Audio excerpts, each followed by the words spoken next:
I'm Algebra Annie, and I am here to help you be successful in your algebra class.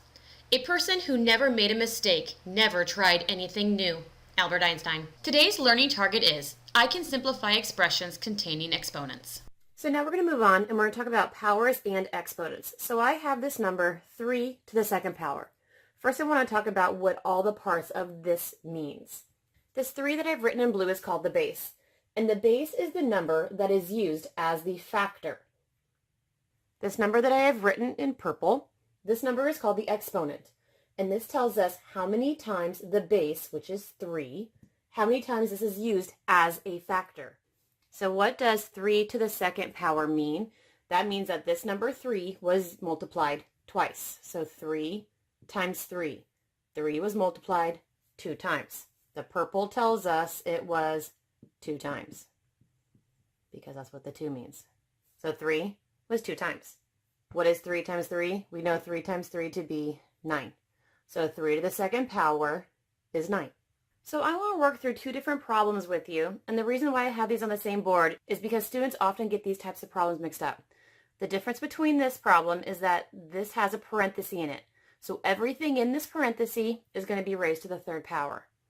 This problem, however, does not have a parenthesis. This negative is not being impacted by that second power. So we're going to solve these completely differently. So this 3 is actually touching the entire parenthesis, which means everything in this parenthesis is going to be multiplied 3 times. So I have a negative 2 times a negative 2 times a negative 2. Everything inside that parenthesis was 3 times. Negative times a negative is a positive, times another negative, negative. 2 times 2 is 4. 4 times 2 is 8. So this answer is a negative 8. Over here, however, this power is only touching the 5. So only the 5 is going to be multiplied twice. The answer is negative. 5 being multiplied twice, 1, 2. There we have it multiplied twice.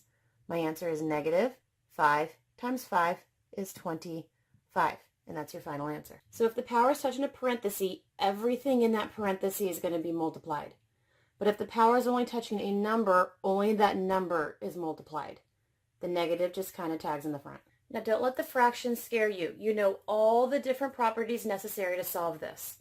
The power is touching the entire parenthesis, which means that entire parenthesis is going to be multiplied twice.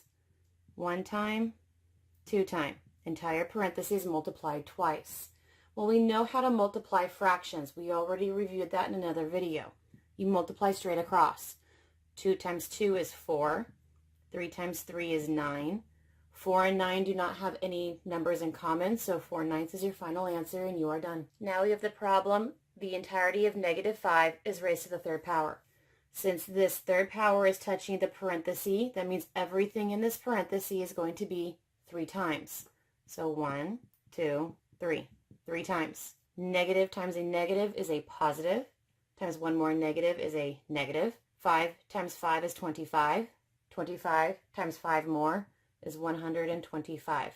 Negative 125 is your final answer. Now we have negative 6 to the second power. There is no parenthesis. The second power is only touching the 6. So only the 6 is going to be multiplied twice.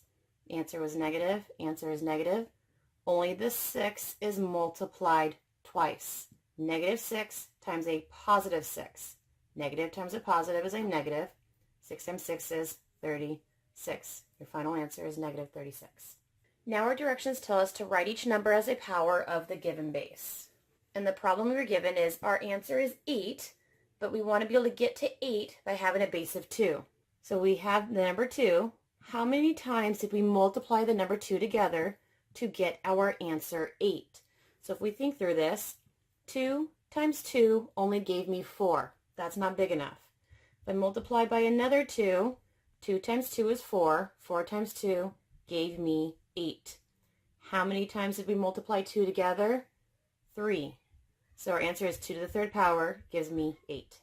Now we have a negative 125, and it wants us to use the base of negative 5. So our base is negative 5. Here's my base of negative 5.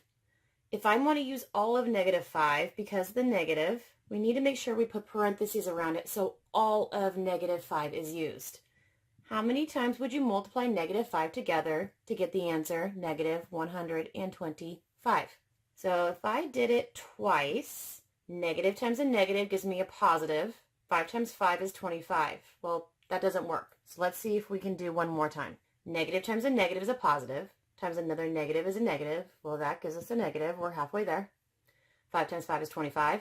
25 times 5 more is another 125. Same answer. So 1, 2, 3 times. So negative 5 was raised to the third power to give us negative 125.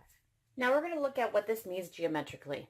Write the power represented by the geometric model. So I have this geometric model.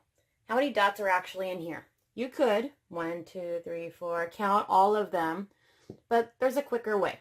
We know that if we can know there are 4 up and that there are 4 across, you could do 4 times 4. But now we know that we can write this an even quicker way. 4 times 4 is actually 4 to the second power. Now you could solve this, but it wants the power represented by this model. Your power representation is 4 to the second power. Well, now we have a cube, and it wants to know how many squares make up this cube. This one's a little difficult to see because there's actually stuff way back here through this first row that you can't really see. If I want to know how many squares were in here, if you remember, that's volume. To do volume, you do base times length times height. So this is a base of 2 times the length of 2 times a height of 2. Now I don't want the answer, I want the power represented by this model. So 2 was multiplied together 3 times. So this is represented by 2 to the third power. What did we learn today? I can simplify expressions containing exponents. And I look forward to seeing you tomorrow in class.